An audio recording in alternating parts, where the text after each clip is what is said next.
Hi everyone, this is Rod Kate and welcome to Rocket Motivation. Today's guest is Tim Battle. Tim is 35 years old from Atlanta, Georgia. In 2003, Tim was the third round draft pick of the New York Yankees, got a signing bonus of $500,000, played several years in the minor leagues. Tim never made it to the major leagues, yet he's lived a great life, overcome some adversity, and has a very inspiring story.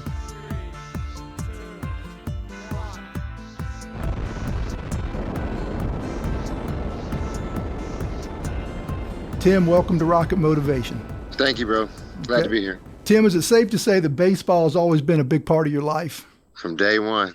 Okay. Strapped to the crib with a baseball bat and a baseball. Okay. Well, Tim, if you would, tell the listeners, your background of growing up, the work you put in, getting to the point of being good enough to get drafted by the Yankees. Well, it started when I was younger. My parents just threw me in there, just out there on the field, just to have fun with the T-ball thing.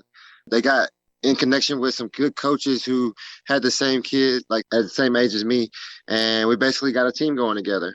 We were from Riverdale, Georgia, and you didn't really find a lot of baseball teams out there. So we were one of the good teams that was able to actually compete against the teams that were outside of our region or whatever. And we just kept going. 7, 8, 9, 10, 11, 12, started getting to the exposure part, really. They knew who we were, playing in USSSA tournaments here and there.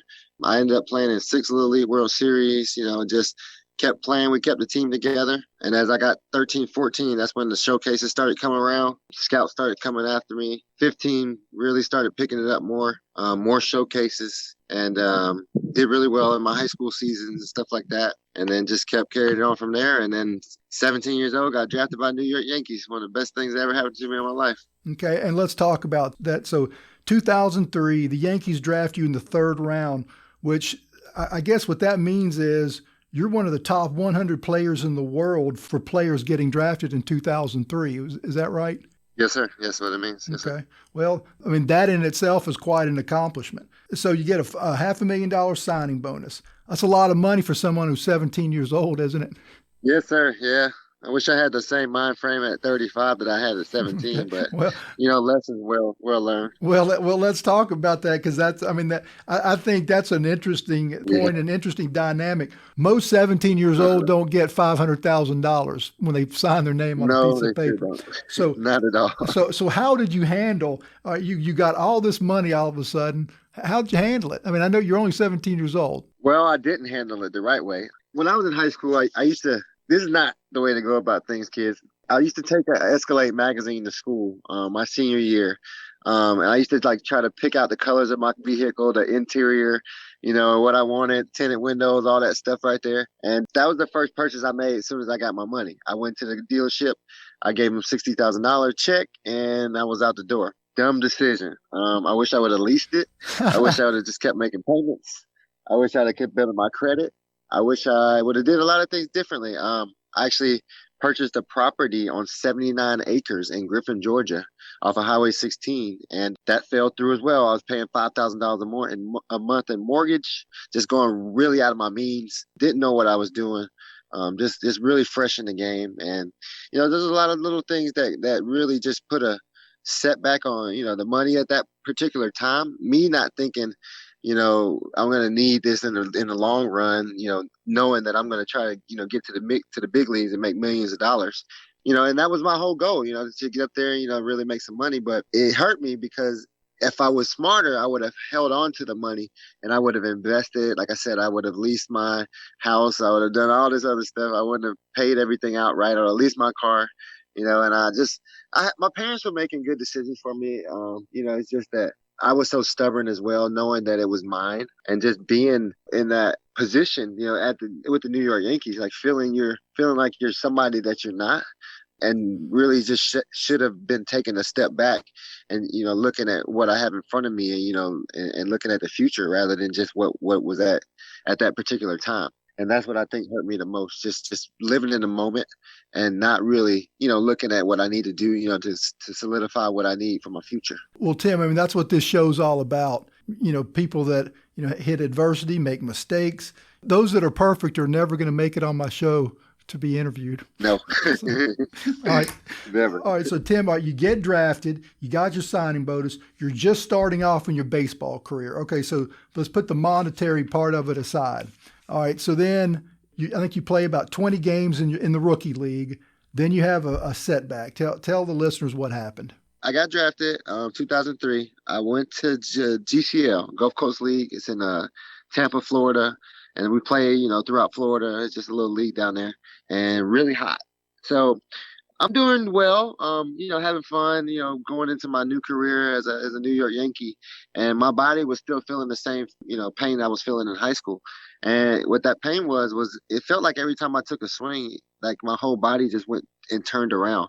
But also it was like more pain with that. It wasn't just like just going all the way around. It was more like I'm winching every single time I take a swing. And so I went and got a biopsy by Dr. Andrews with the Yankees. We figured out it was a B-cell lymphoma. Like I told you before, the first question I asked him was, when will I be able to get back on the baseball field? And he told me 6 months. And, I was pretty much looking forward to, getting home and getting healed. But wasn't expecting what was going to partake in the chemotherapy. It was probably like the worst 6 months I've ever went through in my life. Well, Tim, let me just stop you there because I want to back up. Tell the listeners, what is B-cell lymphoma? B-cell lymphoma is a type of bone marrow cancer. In the bone marrow, the doctor went in there, just took a little piece of the bone, and it just came up. What I think had happened is basically, like I was resisting one of my friends one day. We were just wrestling around, and I think I fractured my rib. It was in my left fourth rib. I think I fractured it, and not knowing that it was fractured. And, we all have cancer cells in our body. And I think whatever that was kind of just triggered that cancer to develop. And then it took off from there. Luckily, we caught it early. I don't want to just gloss over this chemotherapy because that's a pretty big deal. What did you have to do? How much chemo? So you have it for 6 months. Walk us through it. As soon as I got home, I went through all the testing. They did the blood work, just basically trying to figure out exactly what they needed to do to make it not spread. Once they found out what type of what type of cancer it was, B-cell lymphoma, they pretty much knew automatically it was benign, and they knew that it wasn't going to spread. And they just attacked it with, all those chemicals. Every 21 days, I would go in there and I would, even like just walking into the hospital, you just knew it was going to just be a hard time because it's literally, you just smell chemicals. Cold hospital, not really knowing what to expect. My first time, I went in there really strong and just took it and, came out of there like nothing happened. Little did I know at 12 midnight, I would be throwing up my whole entire insides. Right. Because all those chemicals were just going in my body, and I wasn't used to that. Every 21 days, I literally had to go back and do the same thing. And as I started getting closer to like the 5th and the 6th treatment, I didn't even want to go back anymore. I didn't want to walk into the hospital. I didn't want nothing to do with chemotherapy. I even asking the doctor, like, hey, like how much further along am I, with the whole cancer thing? Is it gone yet? We're taking all these x-rays, we're doing all these MRIs, just to make sure that it's gone so that I don't have to keep going back. But they, convinced me to keep going, just to keep killing it more and more, finish the treatments out, really put it down. Right after that, went back to spring training the following season. Okay. And then, all right, so 6 months of chemo, that doesn't stop you. You're back in it. So I think we're in 2004. They moved you up to the Staten Island Yankees. Is that right? Yes, sir. Okay. So that's a jump up from the rookie league. Is that right?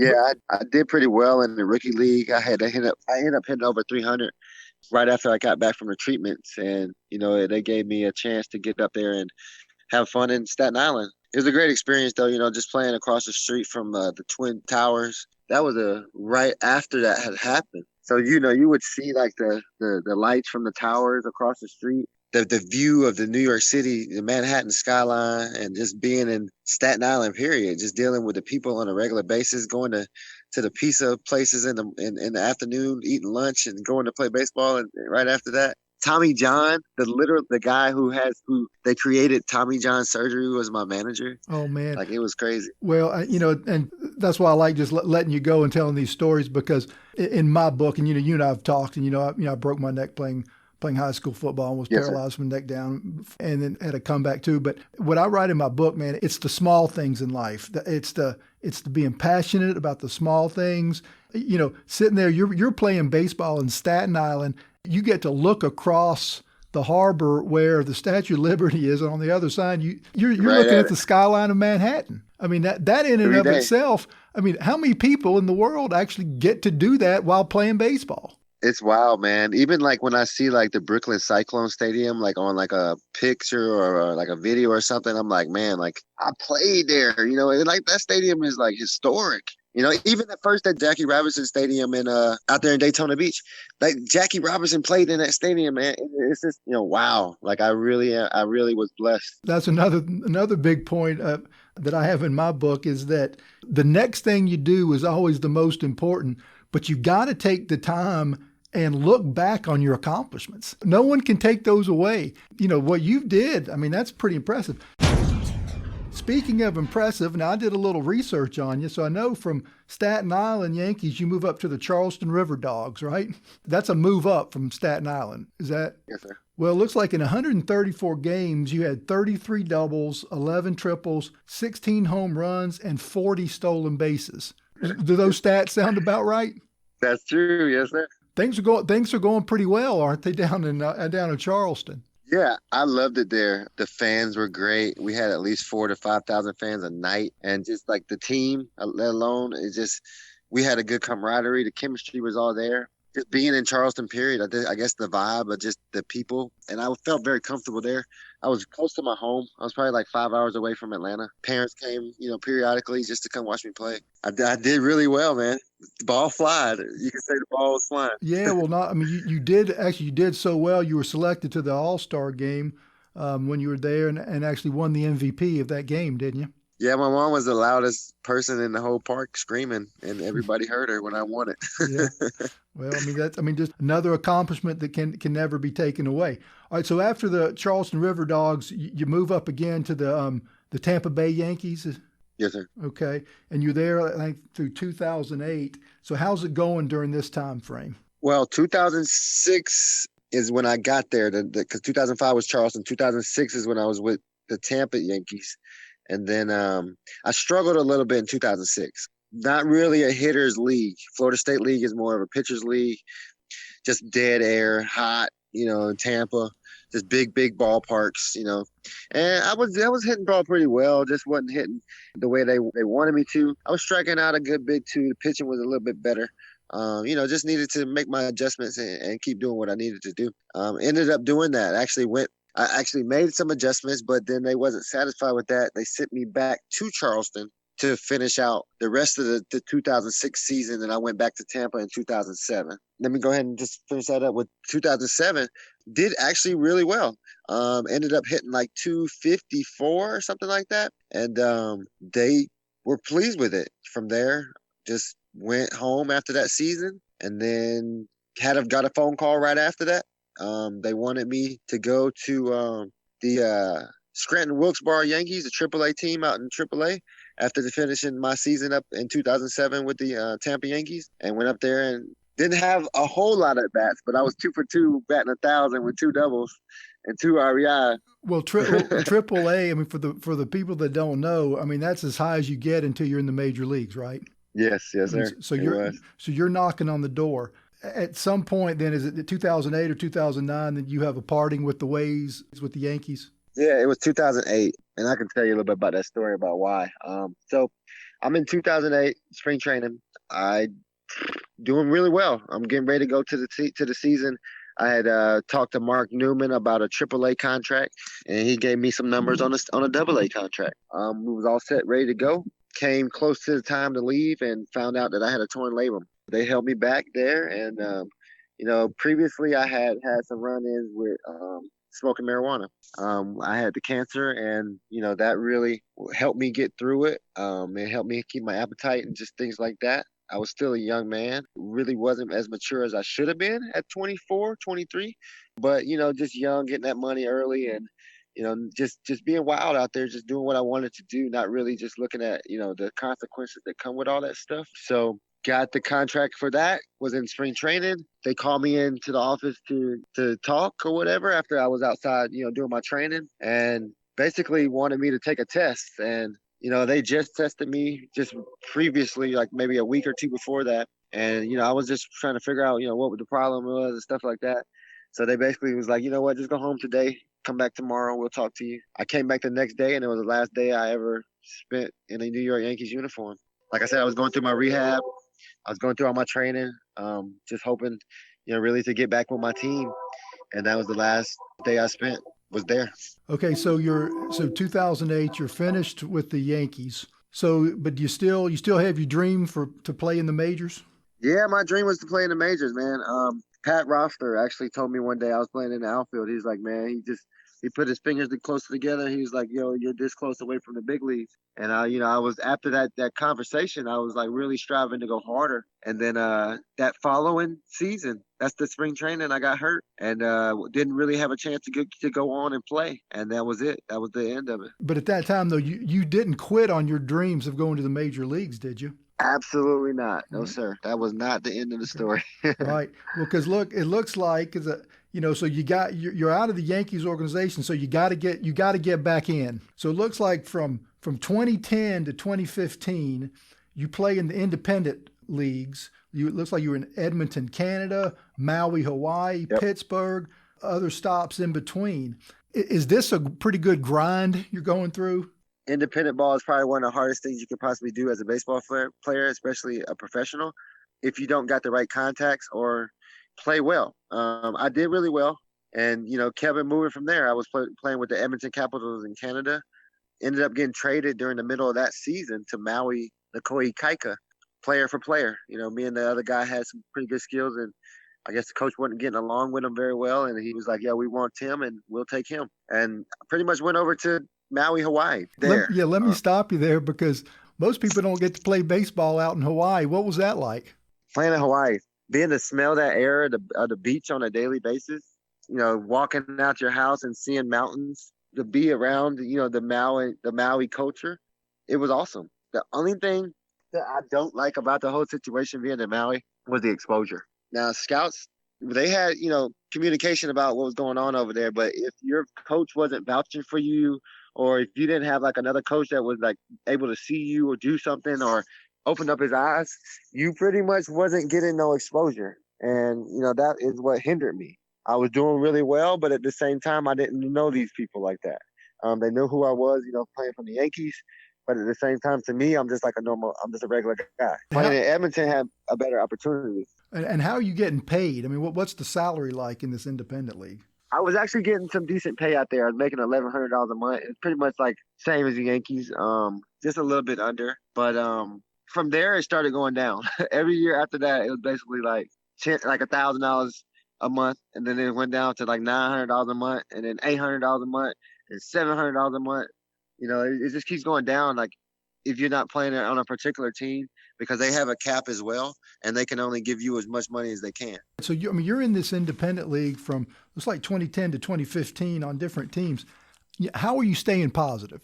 Just knowing what I have, my skills and my ability, knowing what the talent that God given me, and just me loving baseball. I had a very good. I still have the passion like the same as if I played, and that passion really just carried me over. I've always, like I said, I pretty much was raised with a baseball bat and a ball in my crib. So I've never given up the game. Playing, I felt like I could still go. So obviously I never made it to the big league, so that was my main thing. And hopefully, just hoping that eyes would just see me and give me another opportunity to get back to where I needed to be. I actually came pretty close. I got the Atlantic League offer. In 2015, played decent, and then a guy named Sean Smith got hurt. I don't know, you probably remember that home run where he hits the home run, goes around first base, tears his ACL, hops all the way around the bases. Remember that? Yeah, I do. Yeah. He was on my team, and I literally watched that from the dugout. So after that happened, I was the next guy, and then I got my opportunity to play, did really well. We was in the playoffs and just came up short to the Skeeters, Sugarland Skeeters. It was a good opportunity. Yeah. And then Japan, that was another opportunity to get back. And I knew that those outlets were still there to be able to make it to that level. And then in Japan too, like they have the big leagues over there. So it was either MLB or Japan big leagues, and didn't really like it very much over there in Japan. There's a whole different culture, a whole different lifestyle. It's just, you have to just go about things a different way. and it wasn't cutting it for me, and that was pretty much the end of it. Japan, that was in 2016. Yes, sir. Koshi Fighting Dogs. Yep. Okay. That's a great name. You call it quits from Japan. You come back to the States. So now this is the first time in 30 years you're not playing baseball. So a huge chapter in your life is somewhat closed. How did you deal with it? It was okay. I still was like striving to play some more. I was still looking for teams to play on. But it just wasn't, working the way I needed to work out. So basically I just figured out, hey, I'll just go ahead and give it up. But I also had a daughter. I had a daughter that was on the way, and she was born in 2017 in December. So pretty much that really solidified my whole mindset about not playing anymore. Could I still play? Yes. I was still trying to, do my thing. I wasn't working out the way I was before when I was still playing. My mind wasn't on that. My mind was more on like the finances to basically just support my family and just, get ready to raise a daughter that was on the way. Okay. And I want to talk about your daughter a little more in a second, but let's close this chapter on the playing baseball. Yes, sir. So when you look back at your professional career, what are your thoughts? What did you learn about yourself? I mean, what's the takeaway for you? The takeaway from professional baseball: patience is very key when it comes to baseball. Let the game come to you, and it really translated to life. I was a guy who was a go-getter. I would always, just go, go, go, go, go. And it slowed me down. It gave me an opportunity to take a step back and to look, outside of just what I thought. Gave me a lot of different ways to look at people's opinions and, just be professional. Coming from Riverdale, Georgia, I got a lot of friends who have slang talk, like just basically like they from the hood or whatever. Being in a professional organization or just being around professional people, and even transitioning into high school. When I transferred to McIntosh, it gave me a different insight on what the outside world looked like. Rather than just being around people who just didn't have that type of information and didn't have people who was trying to help them be successful on certain things. Now, granted, I had these people as I was coming up, in Little League and all that stuff like that. But at the same time, I was still, dealing with normal things like regular average people deal with.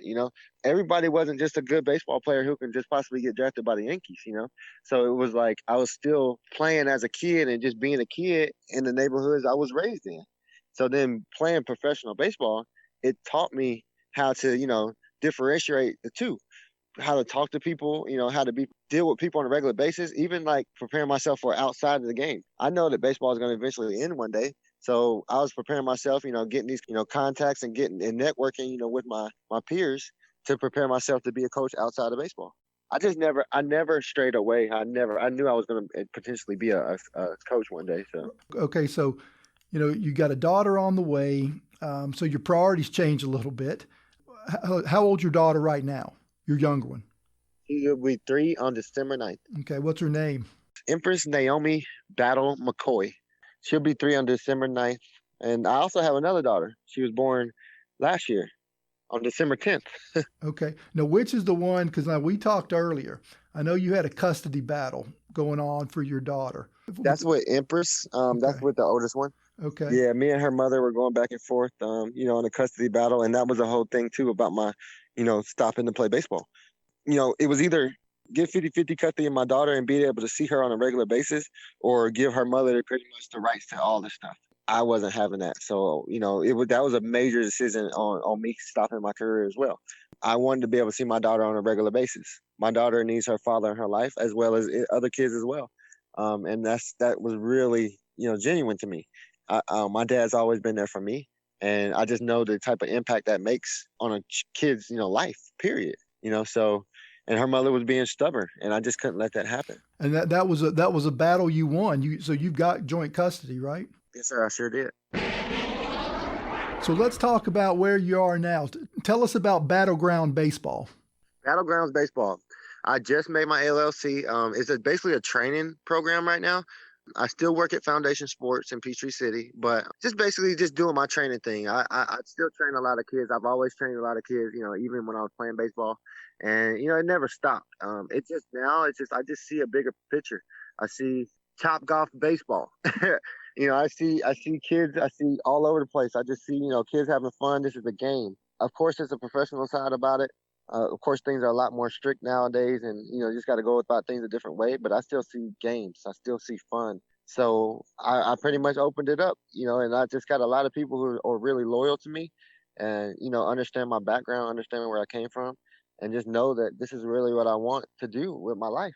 Especially like when you have a certain passion about things, you get a lot of followers. Especially, when these kids that these people are coming to you, they have the same passion, and then when you have that energy to be able to bestow it onto the kid, the parents see that, and then that's when you start generating all this different things about like with the teams and stuff like that. And it will come. I think God will put that in place when it needs to be. But for now, like I said, it's just a training thing, and I'm just gonna let it roll from there. And about how many kids are you training these days? I say about 5 or 6 a day. At Foundation Sports in Peachtree City, I've probably trained at least 3,500 kids. And we're talking 30-minute lessons. We're talking one-on-one. And you can obviously hear the passion about baseball in my voice. So imagine these 30-minute lessons with these kids. It's not just 30 minutes. It's not about the money. It's more about helping these kids get better and helping them understand where they can take their future, whether they can swing a bat or whether they can't. I help them create that confidence, and we just run with it. But now Battleground Baseball, that's your company that you've just started, right? Yes, sir. I sure did. I mean, sounds like to me that's a brand new chapter in your life, although, of course, it's baseball, which you've been living forever. But now you're a business owner. Yes, sir. I sure am. Okay. Finally. All right. And when you train these kids, let me ask you this. Are you training them just about the skills of baseball, or do you impart part of your life lessons on them also? No, it's definitely not about baseball. All the things I told you I learned from outside of the game is what I teach them. And it just translates to baseball. Just like I said, the patience, just the discipline, the stability, the control, the vision, the focus, all those things is what I teach them. The fundamental part of the swing, the mechanics, that can always be worked on. I can make you have a perfect swing, but if you don't have that confidence, it's not going to take you very far. And that's the main thing when it comes to me and my training. I'm like a super confident guy, high energy. I want to push you to your limits. And like, that's my main goal. And I think that's why I have a lot of loyal, people who keep coming back to me as far as the lessons go. They know where I've been at. They know I played for the Yankees, but at the same time, they understand my passion, and they understand that it's more than just money. It's about helping the kids get better. I think I told you before, I had an introvert kid, literally didn't talk, very quiet. And now he's all smiles, talks. I literally watched this kid's voice start getting deeper, just basically raising this kid like as he's mine. And we're talking about all I did was train him to play baseball. Right. I've gained a lot of good relationships, man. Tim, it sounds like to me that what you're doing now is one of the most rewarding things that you've ever done. It's pretty rewarding. I've actually trained kids that have made it to the league, not to the big leagues, but have made it to professional baseball. And they're on their way to the big leagues. Nasim Nunez, I started with him when he was 13. That's the major one, especially because he just got drafted by the Miami Marlins last year, 2019, second round draft pick. That's awesome. It's a blessing, man. Yeah. All right. Well, Tim, let me, we're about to finish up here, but I want to ask you probably the toughest question so far. So your ultimate goal was to reach the major leagues, and it didn't happen. How have you dealt with it? Pretty tough, man. I think I dealt with it pretty well. Like you said, if you didn't go through these things, I mean, if you don't talk about them, then like what was the purpose of you going through these things in the first place? You had a purpose once upon in your life, and that was what you did. So you should be able to, talk about these things and boast on these type of things, because this is what you have had success for in your life, and this is what drives you on a day-to-day basis today. I don't know, man. It's just, I love baseball. I don't know what else to say about that. Hey, that's all. Look, man, and Tim, this is what this show's about. When I started this podcast, and what I want to do on Rocket Motivation is what I call the podcast. I want real people with real life issues that they've hit some adversity, they've overcome it, and they're living a great life. And you are the perfect example. I mean, you fit the mold perfectly for the people I want to interview on this show, because when people listen to your story, it's hard not to be motivated. So this will be the last question. And I'm going to give you the parting shot. What advice would you give to the listeners, who've hit some obstacles or hit some adversity in life? What's your advice to them? I used to put a hashtag on my Instagram posts all the time. Never give up. I have never given up on anything I've ever wanted to do. When I had the cancer, I never gave up. When people turned their back on me, I never gave up. When I was in independent ball, I never gave up. When I kept traveling to all these places, I traveled 17 hours just for a tryout. I never gave up. Baseball was my number one passion, and it's just something I wanted to do. And look what God's done for me, outside of baseball. So being able to never give up on something really set me up for Battlegrounds baseball, for instance. Like I've got my own business right now, all because I never gave up. It might not be particularly what I wanted to be in life. Of course, I wanted hundreds of $millions in my bank account as well. Do I feel like I should have earned that? Of course. But, God does everything for a reason. The things that happen in my life, I have, made adjustments on, and I appreciate, the things I went through so that I can put myself in this situation now. So that would be the most important thing, is to never, ever, ever, ever, ever give up. If you give up, you're not fighting for anything that you want anymore. And that's just not the way it should go. Tim, that's great advice. Hey, now, if somebody wants to get with you and sign up and have you train them for Battleground Baseball, what's the best way they can get in touch with you? My Instagram tag is @Battlegrounds Battle, BATTLE, grounds, GROUND. There's a Z on the end of grounds, and then baseball. My personal page is @Battles World, BATTLES World 1719, and my Facebook page is Tim Battle Jr. You can reach me whenever. You can hit me on the DM on the Instagram, hit me on the DM on the Facebook. I'm very sociable. I always answer the messages. And I'm just looking forward, to create more relationships and helping kids get better to try to make it to the big leagues as I strive for. Well, Tim, I'll tell you, I can't tell you how much I appreciate you taking the time today to talk to us. This has been, for me, just a thrilling interview. Glad we got hooked up. Thanks so much. Yes, sir. Hey, shout out to Frank Battle as well. Thank you for hooking us up, man. Okay.